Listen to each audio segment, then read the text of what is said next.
Ini dak kerja komen nak gaduh je. Kerja komen nak gaduh.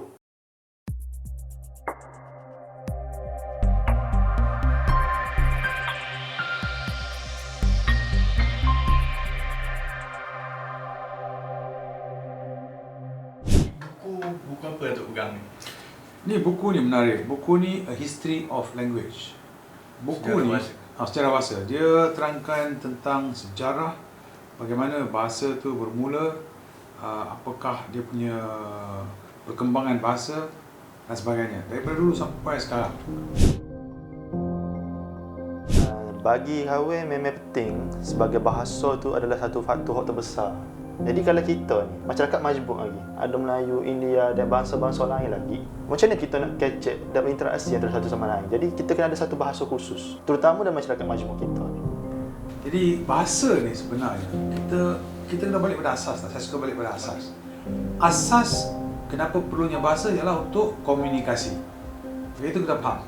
Jadi bila kita faham asas bahasa untuk komunikasi, kita tidak akan terbawa-bawa dengan perkara-perkara yang kita cipta kemudian untuk ego kita atau memecah belahkan di antara kita dua orang. Sebagai contoh, kalau saya pandai berbahasa Korea, awak pandai berbahasa Malaysia, untuk kita nak bercakap kita perlu satu bahasa yang lain. Betul, bahasa tu sangat penting bagi saya. Kira nak habaq bahasa ni kalau tak ada kita jadi pening. Macam Arif kata tadi, contohnya kita ada bangsa Melayu, bangsa Cina, bangsa India. Tapi bila kita duduk ramai-ramai, duduk di meja makan, kan minum kopi ke apa, biar cakap je dalam satu bahasa supaya menyatu padukan ada satu medium. Jadi kita datang pada Malaysia sebagai contoh. Di Malaysia kita dapati dia banyak bahasa. Bahasa Malaysia, bahasa Inggeris, bahasa Tamil, Kadazan, macam-macam.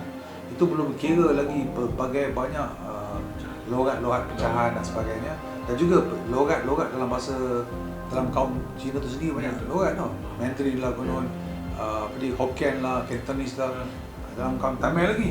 Ada Telugu lah tu lah. Jadi banyak logat-logat dan sebagainya. Jadi kita faham, dalam masyarakat yang begitu banyak bahasa, sebagai kira dia sebagai bahasa ataupun pelat atau logat, banyak bunyi-bunyian yang berbeza-beza.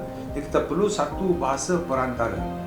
Dalam konteks negara kita panggil sebagai satu bahasa kebangsaan. Jadi bahasa Malaysia. Jadi di sini kita mengambil bahasa Melayu asasnya tanpa logat sebagai asas untuk menjadikan bahasa kebangsaan. Maknanya bahasa untuk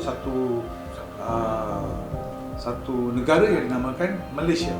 Jadi kita namakannya sebagai bahasa Malaysia. Jadi itu satu perkara yang cukup mudah untuk faham. Bahasa ni adalah medium komunikasi. Tanpa satu bahasa tu, dia tak ada macam mana nak komunikasi berkesan tu berlaku. Yang ni cakap bahasa ni, tapi macam mana nak faham antara satu sama lain tu.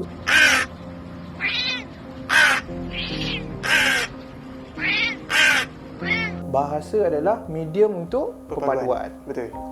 Kita tidak nafikan bahawa dalam menyatu padukan negara atau manusia banyak faktor-faktor yang bermain bersama.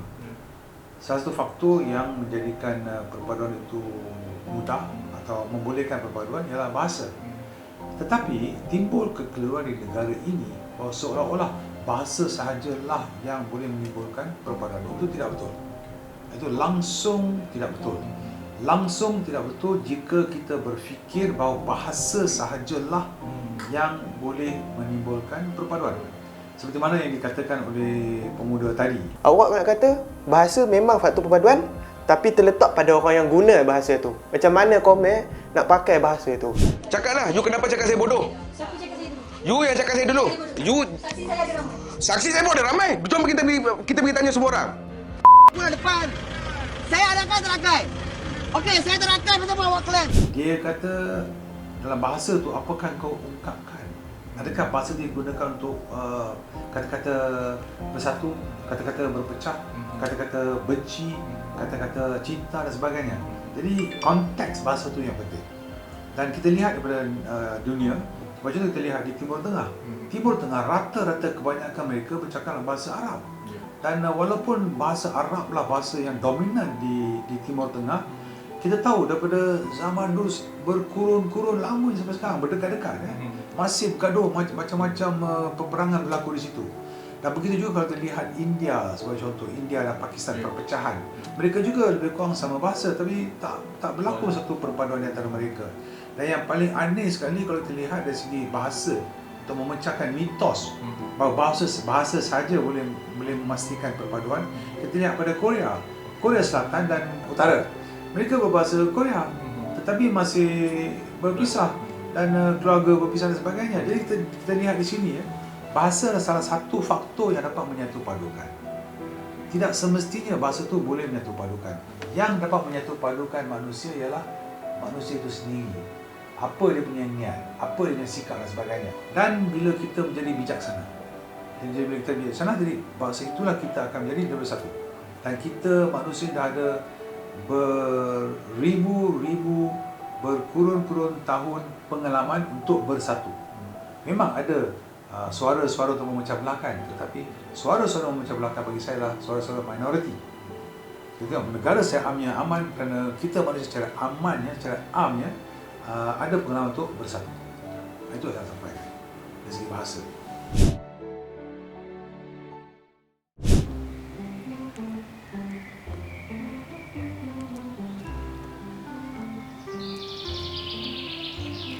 Mario, hang rasa kan? Negeri mana yang syok kalau kita nak pergi bercuti? Kita pergi Kelantan jom. Kelantan? Macam syok kot Kan. Tapi aku dengar, dia pun kata kalau nak beli barang kat sana, nak dapat harga murah kena luar Kelantan. Aku ni dah lah main pada kot dia, mana reti nak luar Kelantan. Apa susah-susah? Kita kan duduk Malaysia. Kau cakap je bahasa Melayu tanpa logat. Kalau kau cakap logat Kedah pun, aku pun tak faham. Habis, selama ni aku cakap bahasa apa? Maksud aku, bahasa kebangsaan, iaitu bahasa Melayu tanpa logat. Kalau kau cakap pun dekat bangsa India, Cina, diorang pun takkan faham. Betul juga tuan. Sebab kadang aku tak sedar pun yang aku duk cakap lorat dengan pelat ni. Betul. Kau dulu bahasa Melayu dapat berapa? Hello, bahasa Melayu ke A, okey? So, macam mana kita nak definisikan bahasa Melayu dari segi undang-undang? Okey Aina, tajuk kita pada hari ini adalah cukup menarik iaitu bahasa Melayu sebagai bahasa kebangsaan.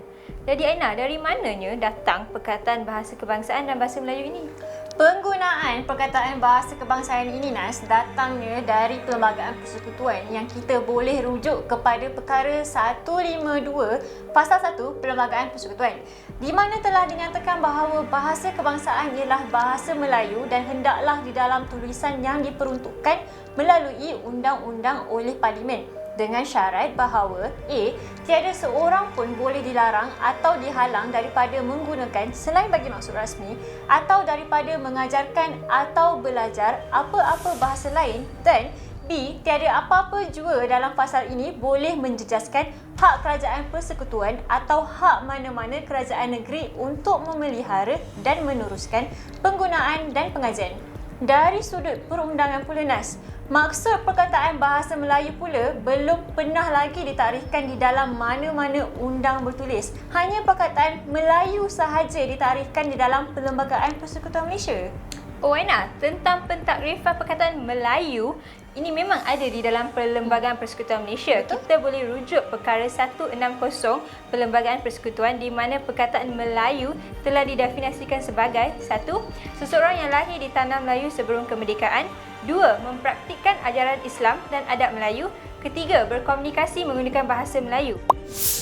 Kita telah melalui beberapa istilah dari segi isu bahasa. Kita pernah gunakan istilah bahasa kebangsaan, kita pernah gunakan istilah bahasa Malaysia dan juga bahasa Melayu. Kalau kita lihat pada perlembagaan menyebut tentang bahasa Melayu tetapi malangnya tidak ada sebarang definisi tentang apa itu bahasa Melayu di dalam perlembagaan. Namun dalam artikel 160 dia ada takrif tentang apa itu Melayu. Di antara sifat-sifat atau ciri-ciri Melayu ialah orang yang bercakap bahasa Melayu. Namun di situ pun tidak ada sebarang definisi tentang bahasa Melayu. Dan kalau kita lihat dari segi bahasa Melayu, dia terdapat pelbagai dan macam-macam logat-logat dalam Malaysia. Sebagai contoh yang ketara ialah logat Penang, logat Kelantan, logat Kedah dan macam-macam lagi. Jadi logat manakah yang kita akan gunakan sebagai teras bahasa Melayu? Pada saya dapati bahawa bahasa Malaysia menggunakan bahasa Melayu tanpa logat, dan itulah ke arah yang kita harus berkembang, dan di mana kita masing-masing, tak kira Melayu, Cina, India, Kadazan,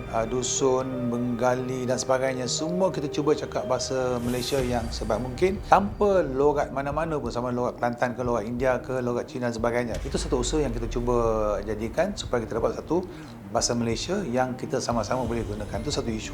Menurut kajian salah seorang pakar Nahu Bahasa Melayu dan juga penulis prolifik dalam bidang tata bahasa Melayu dan perancangan bahasa Melayu, iaitu Asma binti Haji Omar, di dalam penulisannya yang bertajuk Susul Galur Bahasa Melayu, dialek asal bahasa Melayu berasal dari dialek Johor Riau. Akan tetapi, isu bahasa Melayu ini pernah dibangkitkan oleh Dr. Bashiran Begum dan Dr. Ainul Jahriah Maidin di dalam artikelnya yang bertajuk Who's Malay? Defining Malayness from the Legislative Perspective, di mana di dalam penulisan mereka membangkitkan soalan tentang ada orang Melayu yang tidak boleh bertutur dalam pelbagai dialek Melayu atau yang rasmi bahasa Malaysia.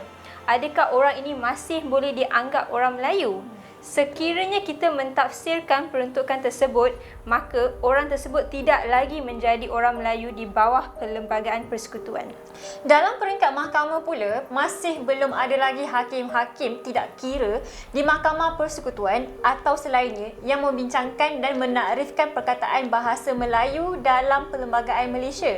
Hanya definisi bahasa kebangsaan sahaja diterangkan melalui penghakiman kes Merdeka Universiti Berhad dan Kerajaan Malaysia, di mana Tun Muhammad Sufian menerangkan bahasa Malaysia ataupun bahasa Melayu adalah bahasa rasmi negara. Jadi kesimpulannya Ainah, daripada perbincangan kita pada hari ini, kita boleh lihat dengan jelas bahawa definisi perkataan bahasa Melayu di dalam perlembagaan adalah perlu bagi mengelakkan kekeliruan pelbagai penggunaan bahasa kerana masyarakat kita pada hari ini hidup berbilang kaum. Sangat penting untuk kita semua mengetahui jenis bahasa Melayu yang manakah akan dianggap bahasa Melayu di peringkat nasional, dan pengakrifan ini perlulah bermula dari pendefinisian di Perlembagaan Persekutuan kita.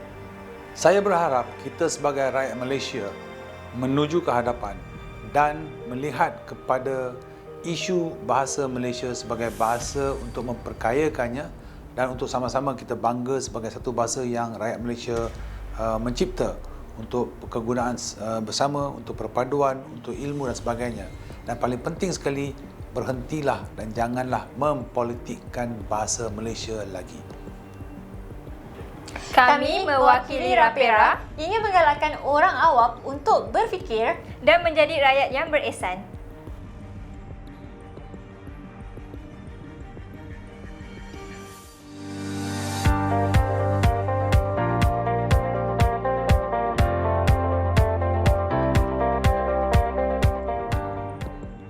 Terima kasih menonton, tapi jangan lupa motivasilah kami sikit.